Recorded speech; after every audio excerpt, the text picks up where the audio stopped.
Hello আসসালামু আলাইকুম। আমি নুসরাত জাহান তখন তোমাদের সাথে শেয়ার করবো make passport size photo in MS Word tutorial Bangla. তখন তোমাদের সাথে শেয়ার করবো কীভাবে আমরা এমএস ওয়ার্ডের মধ্যে পাসপোর্ট সাইজ ফটো তৈরি করতে পারি। তো কাজটা করার জন্য এটা আমরা মিনিমাইজ করি। মিনিমাইজ করার পরে এখন বিষয়টা করার জন্য আমরা কী করব, তো কাজটা করার জন্য তো এখন আমরা আমাদের প্রথমে ইনসার্ট মেনুতে আমাদের প্রথমে পেজ লেআউট মেনুতে আসবো। আসার পরে বিষয়টা করার আগে আমি আমার পেজটা সেট আপ করে নিতে হবে।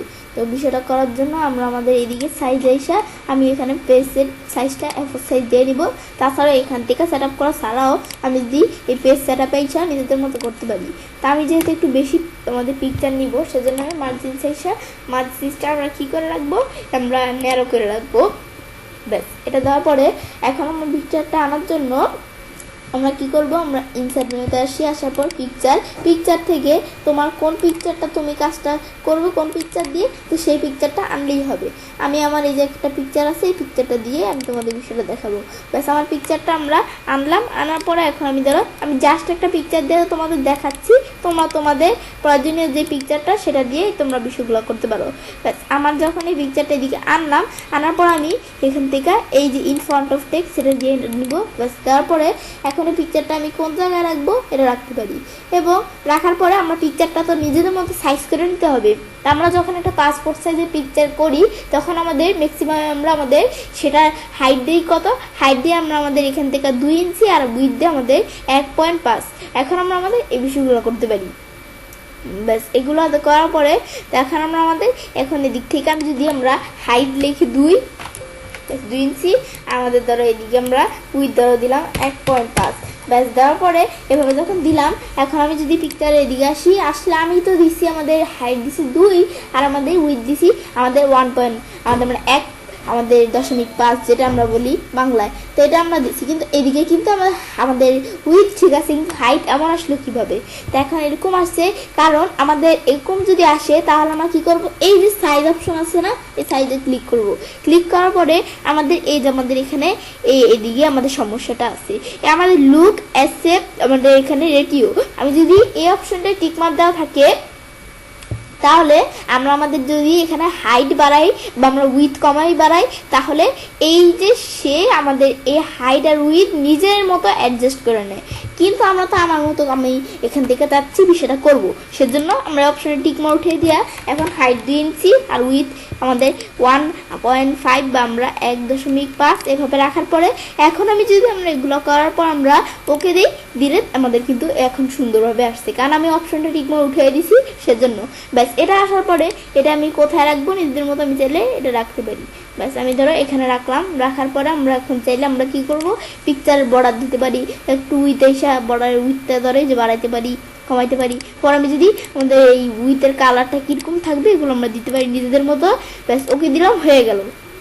এগুলো করার পরে এখন আমরা কি করব, এটা যখন দেখলাম আমরা চাইলে পিকচারটা ক্রপ করতে পারি। ব্যাস, এগুলো আমি চাইলে এখানে ক্রপে ক্লিক করে তোমাদের ক্রপের প্রয়োজন পড়লে করতে পারো। তা আমি ক্রপ করব না, সেজন্য আমরা এরকমই থাকলো। পরে তোমরা এখান থেকে নিজেদের মতো কি করা প্রয়োজন এগুলো নিজেদের মতো করতে পারো। পরে তোমরা কারেকশন দিতে পারো, পিকচারের কালার দিতে পারো, তোমরা কী কালার দিবে। পরে আমরা আর্টিস্টিক ইফেক্টস থেকে আমরা চাইলে নিজেদের মতো আমরা এই ইটার পিকচারটা আর্টিস্টিক ইফেক্টসও দিতে পারি। তো এখন এগুলো আমরা নিজেদের মতো দিয়ে নিলেই হবে। আমার যেরকম আছে সেরকমই রাখলাম। রাখার পরে এখন আমি কি করব, আমাদের যেহেতু বিষয়টা করব, এখন আমি কিবোর্ড থেকে কন্ট্রোল চাপ দিয়ে ধরে রেখে বিষয়গুলো করব। এর আগে আমরা এখন ধরে যে কন্ট্রোল চাপ দিয়ে ধরে রেখে আমি এটা আমরা আর কি কপির মতো কাজ করে কন্ট্রোল চাপ দিই। আমি কন্ট্রোল চাপ দিয়ে ধরে রেখে যদি এভাবে টান দিই, দেখো এই যে আমাদের পিকচারটা এভাবে চলে আসলো। আবার কন্ট্রোল চাপ দিয়ে ধরে রেখে আবার টান দিই, এই দেখো আমাদের কিন্তু বিষয়গুলো এভাবে চলে আসতেছে। আবার আমি টান দিই, আমি ধরো কয়টা বানাবো, আমি ধরো 5টা দিব।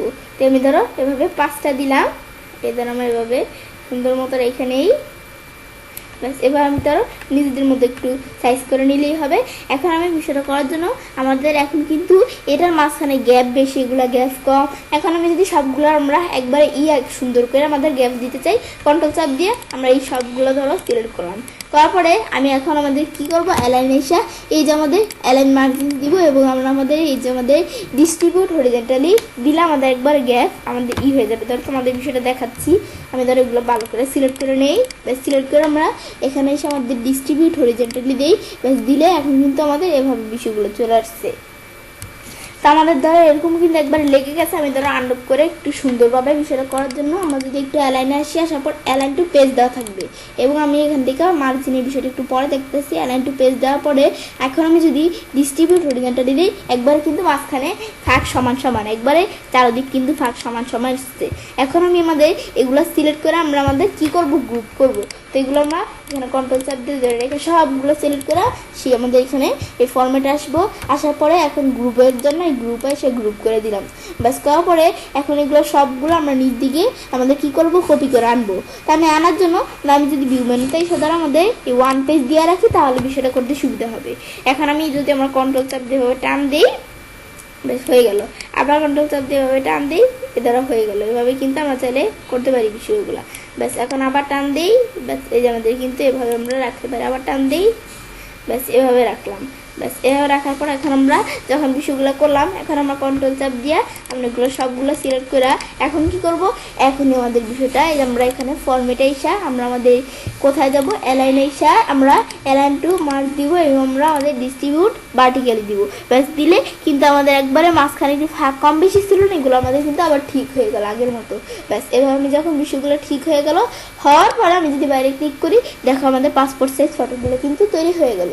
তারপরে এখন আমি যদি কন্ট্রোল পি দিয়ে প্রিন্টে আসি, ব্যাস এই যে আমরা আমাদের এখানে বিষয়গুলো চলে আসলো। আমাদের এখানে কিন্তু এভাবে নিয়ে আসতে পারি। তো আমি আমার পিকচার দিছি, তোমরা তোমাদের যে পিকচার আছে সেই পিকচারগুলো দিয়ে দিয়ে এভাবে পাসপোর্ট সাইজ ফটো তোমরা চাইলে তৈরি করতে পারো। ব্যাস এটা আমরা দেখলাম, এই বিষয়গুলো আমি এভাবে করতে পারি।